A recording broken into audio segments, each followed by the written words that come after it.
Hi everyone, this is Miss Johnston with your Unit 1 vocabulary for English 3.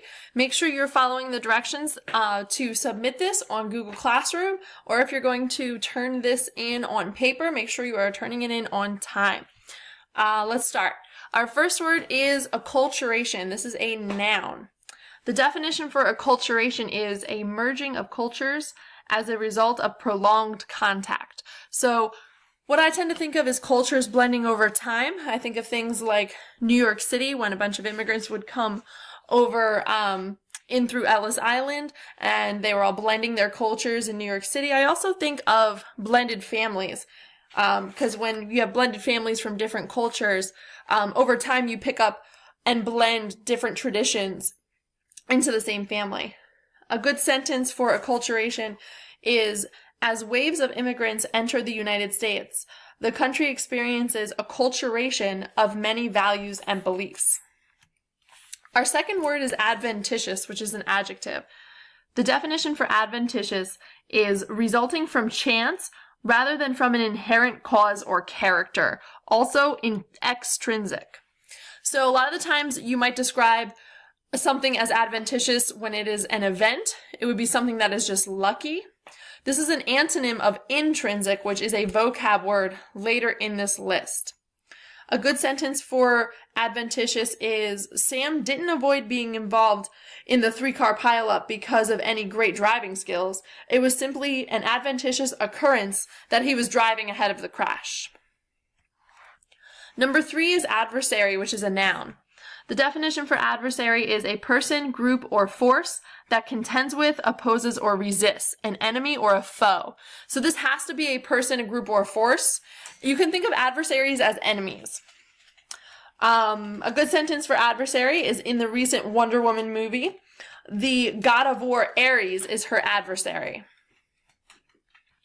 Number 4 is antithesis, which is a noun. This is antithesis, not antithesis. So make sure you're saying this one properly.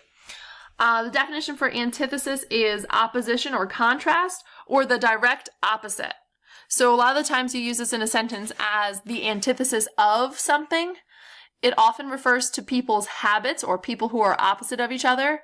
This is also similar to adversary, kind of like what we saw in the last one, but it's not the same. Adversary, we know, are enemies. Antithesis is just opposites.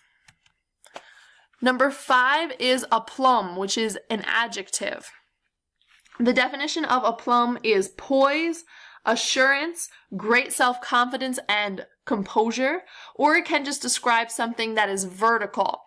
So a good sentence for aplomb is, Naomi Campbell carries herself with much aplomb when she walks the runway. Number 6 is approbation, which is a noun. The definition of approbation is the expression of approval or favorable opinion, or an official approval. Usually you use this in a sentence as an approbation. An approbation is like an approval, so keep that one in mind. A good sentence for approbation is, some students wanted to start an African American culture club, so they sought the principal's approbation, which is actually a true sentence. So here's my little plug for the African American culture club. You guys should sign up. Number 7 on our list is berate, which is a verb. The definition for berate is to scold sharply. So it's not just that you're being told that you're wrong, but you're being scolded sharply. A good sentence for berate is, the new dog owner berated her puppy when it peed inside the house in order to properly train it. Number 8 is callow, which is an adjective. The definition for callow is without experience, immature, not fully developed, lacking sophistication and poise. So when you use the word callow, you're using this to describe an immature person, but someone who's immature in a stronger degree.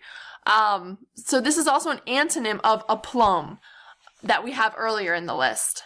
A good sentence for callow is, Derek pulled the most callow practical joke when he was placing a whoopee cushion on everyone's seats. Number 9 is decadence, which is a noun.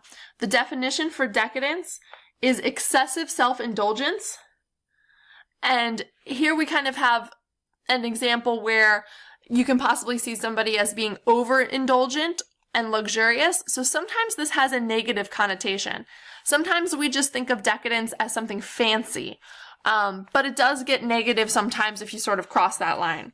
So an example sentence for decadence: Tasha was living a life of decadence when she ate 20 of these fancy chocolate-covered strawberries. Because these aren't just any old chocolate-covered strawberries. These ones are particularly decadent. Number 10 is epitome. Not epitome, as it might look, but epitome.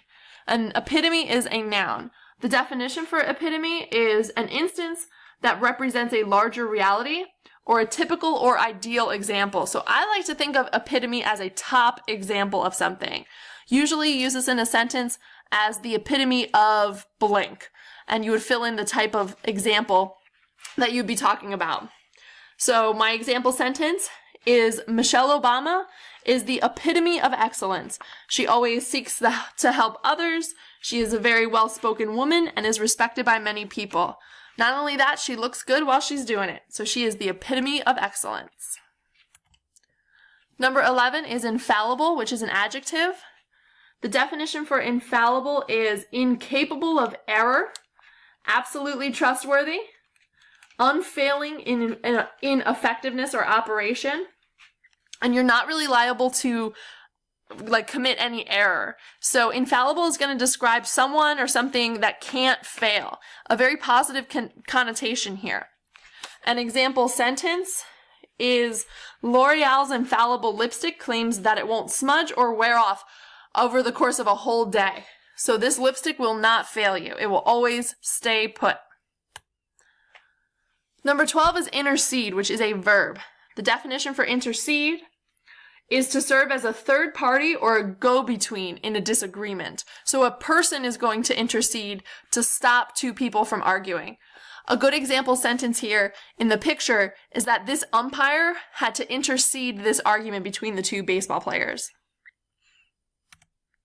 Number 13 is intrinsic, which is an adjective. The definition for intrinsic is belonging to someone or something by its very nature.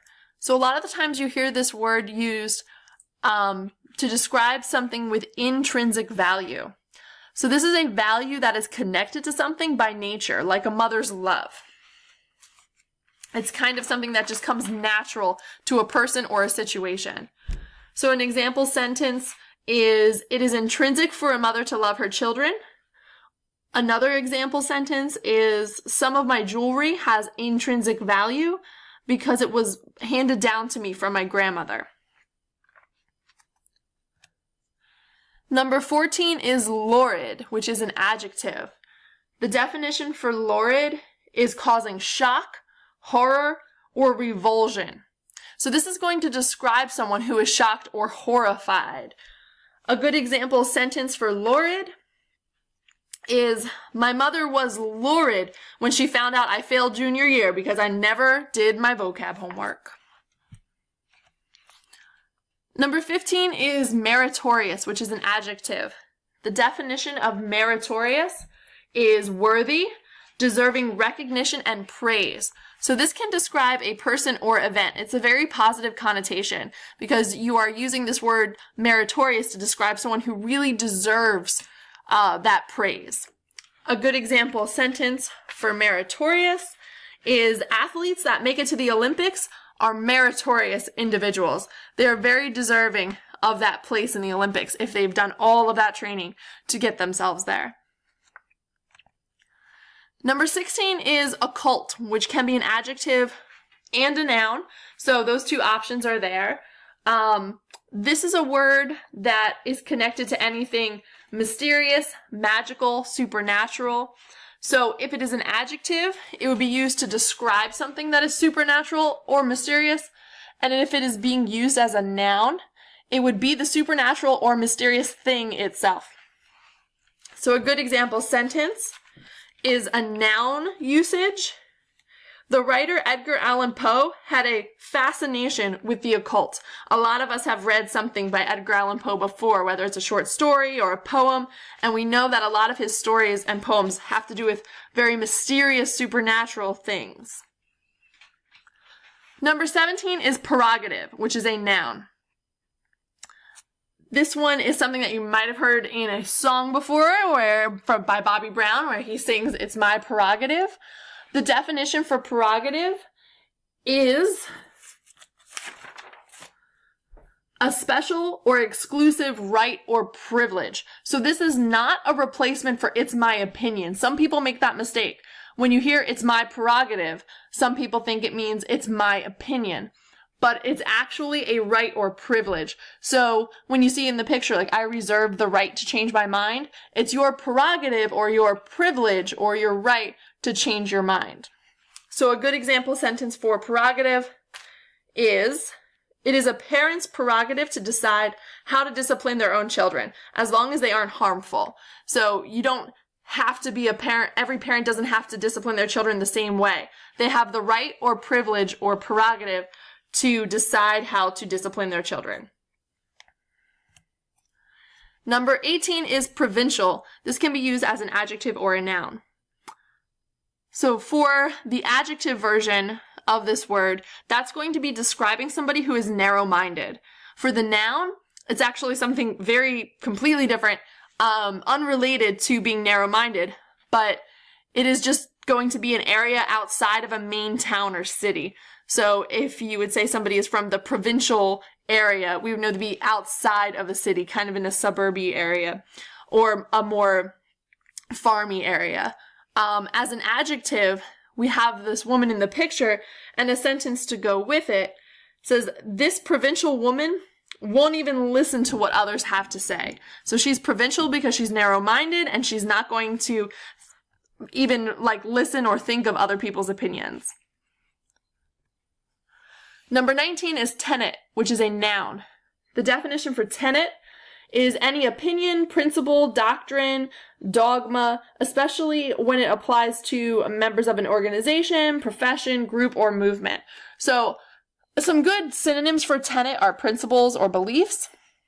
Usually this is phrased as a tenet of blank. You get that in sentences a lot. So this could be a person or group's principles. This is different from prerogative that we looked at earlier, which is more a privilege or a right, and this one is a belief. So they're similar, but there's that little difference. A good sentence for tenet is, "I like to believe that most people uphold the tenets of respect, honesty, integrity, and ethics." And our last word, number 20, is vehement, which is an adjective, vehement. This is going to always describe people. So the definition for vehement is zealous, ardent, impassioned, strongly emotional, intense, or passionate. This is something that is kind of a neutral connotation because it can be used when talking about negative events, but it could also be used to describe someone who might be pushing for something more positive, like a positive change, like Martin Luther King in our picture there. So I have 2 example sentences for you. "The vehement man refused to leave a tip and stormed out of the restaurant while hollering about the poor service." So that's kind of a negative situation, but the man is being described as vehement, so he was very intense. But then also you can vehemently oppose something like segregation because of positive outcomes that would result in a change there. So this word can be used in 2 different ways. A lot of the times you hear this word used as vehemently. So sometimes this adjective gets turned into an adverb. So vehement is going to be the adjective, vehemently is going to be the adverb. So that is all of your words for Unit 1. Good luck on your vocab homework, and please make sure you stick to your deadline and your due date, and email your teachers if you need any assistance before the due date. Good luck, guys.